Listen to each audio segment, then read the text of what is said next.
Eu acho que a gente não pode exigir de ninguém heroísmo de um servidor público. A gente tem que exigir que ele cumpra o dever dele, né? E ele tem que cumprir o dever dele com garantias mínimas. Tanto o juiz como o promotor. E o governo Bolsonaro ele deixou um legado terrível, que eu acho que é um dos piores, que ele mostrou que é possível aparelhar a Polícia Federal. Coisa que antes se acreditava impossível. É que isso que você está falando, vamos lá. Eu não sei, vou falar de uma maneira mais clara aqui, porque, sei lá, acho que eu não consigo rebuscar isso. Cara, isso que você tá falando aí é sério pra caralho. Você tá mais ou menos dizendo que há interferência política na Polícia Federal. E você é um delegado de Polícia Federal. Tu vai se fuder, cara, não vai não? Não, eu já falei isso antes, né? Eu não tô falando que isso acontece hoje. Eu falei que aconteceu, tô falando ali, do período do livro, né? Depois que mudou o governo, eu não tenho mais notícia disso. Não sei se acontece... Então tu faz o L. Eu fiz. Lógico. Lógico. Mas é interessante, assim, nesse assunto aí sobre fazer o L e tal, eu vi, e eu não me corrija se eu estiver enganado, mas tu fez tu foi contra a Polícia Federal quando eles estavam falando de um bagulho do Moro. Não teve uma parada assim, que tu tava defendendo o Moro? Pô, o Moro tá falando... tá usando a própria liberdade de expressão num assunto que era... Não. Foi porque era a Polícia Federal bolsonarista, que era o diretor-geral indicado pelo Bolsonaro, que estava dizendo que eu tinha feito uso do cargo para fins eleitorais. E esse mesmo sujeito faz um ataque a um candidato à presidência da República, usando o cargo dele que era muito superior ao meu. Foi isso que eu falei. Pô, se eu tô fazendo uso eleitoral do cargo, você tá fazendo o quê? Porque uma nota inédita, não é? Inédita. A Polícia Federal não pode se manifestar como... E a nota não saiu assinada por ele. Saiu Polícia Federal. Saiu Polícia Federal. Tomando partido. Isso... Foi isso que eu falei. A Polícia Federal não pode tomar partido. Isso é fazer uso eleitoral do cargo. E aí eu representei contra ele na corregedoria. Né? E é inédito, né? Ninguém nunca na história representou um diretor-geral da Polícia Federal. Ou seja, tu se amarra num problema. Não me amarro num problema. Todo mundo fala isso pra mim, mas isso não é verdade. Eu nunca começo a confusão. Mas assim, eu também não recuso. Entendeu? Eu também não recuso. Certo, eu brigo até com Satanás. Errado, eu não brigo com ninguém. Eu peço desculpa e tento corrigir. Eu não sou imune a erro, ninguém é. Agora, eu estou fazendo meu trabalho, estou me esforçando, estou trabalhando, estou fazendo o melhor possível. E aí vão lá querer me atrapalhar no meu negócio, qual era o meu negócio? Prender bandido. E, modéstia à parte, eu sempre fui bom nisso.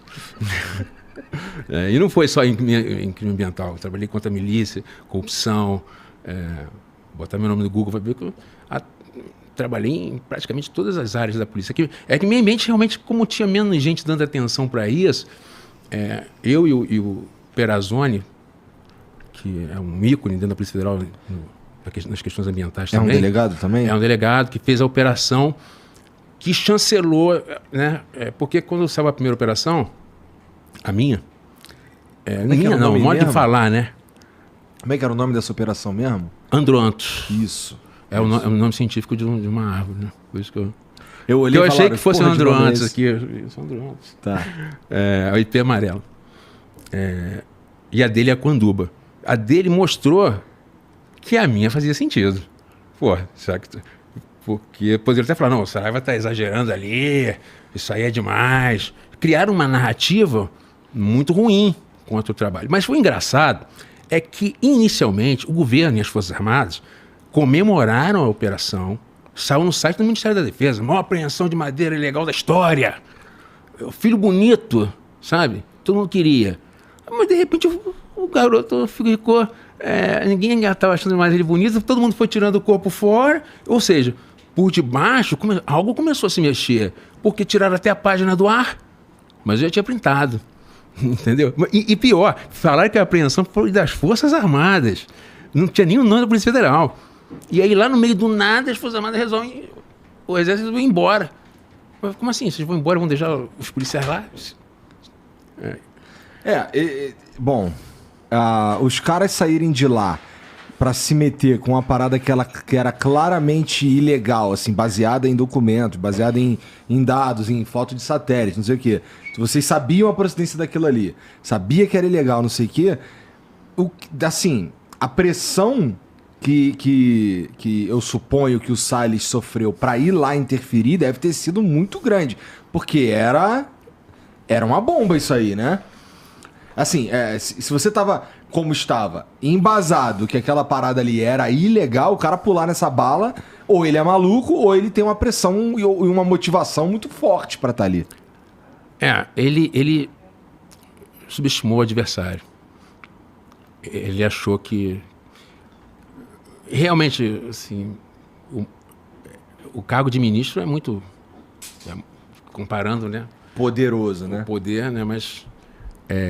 eu tinha do meu lado a verdade e eu não estava disposto a abrir mão disso. E eu sempre falei para os delegados que trabalhavam comigo, com os policiais que trabalhavam comigo, eu não fiz concurso para superintendente, eu fiz concurso para delegado. Eu estou aqui no cargo e vou ficar enquanto isso estiver dentro dos meus princípios morais. Eu não vou fazer qualquer coisa para permanecer sentado na cadeira de superintendente de jeito nenhum. E eu já estava há 10 anos, eu era o superintendente mais antigo da Polícia Federal na época, né? Já estava há bastante tempo. Eu acho que foi isso, e uma soberba, assim, eu sou ministro, esse cara, eu vou liberar essa madeira assim, como não? Só que houve resistência, mas não foi uma resistência minha. Eu apareci mais, mas eu sabia que eu tinha o apoio dos bons policiais, eu tinha um apoio silencioso, mas poderoso, que me manteve na briga. Uhum. Ô Saraiva, nesse caso específico,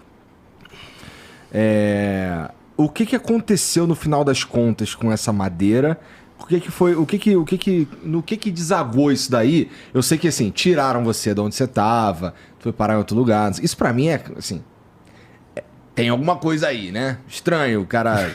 Estranho. Mas o que aconteceu com a madeira, assim? O que aconteceu? Qual foi o desenrolar dessa porra no fim das contas? Porque isso que você falou... Vai ficar dando spoiler do livro, né? Mas não, Saraiva, assim, é meio que você falou, que assim, não tem ninguém prestando muita atenção nessa parada. E assim, não tem mesmo, senão eu saberia. Porque assim, porra, eu procuro saber de algumas coisas, entendeu? E esse assunto específico aí é meio que eu não sei o que aconteceu com a madeira. Qual era o grande problema quando eu cheguei na Amazônia? É o seguinte, uma das coisas que a gente que está aqui no Sul não entende é a dificuldade logística na Amazônia.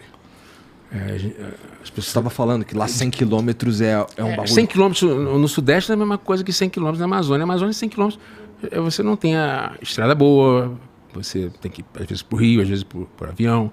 Então, você tirar uma tora de madeira lá do interior da Amazônia para trazer para um grande centro, para ser processada, isso não é uma operação simples.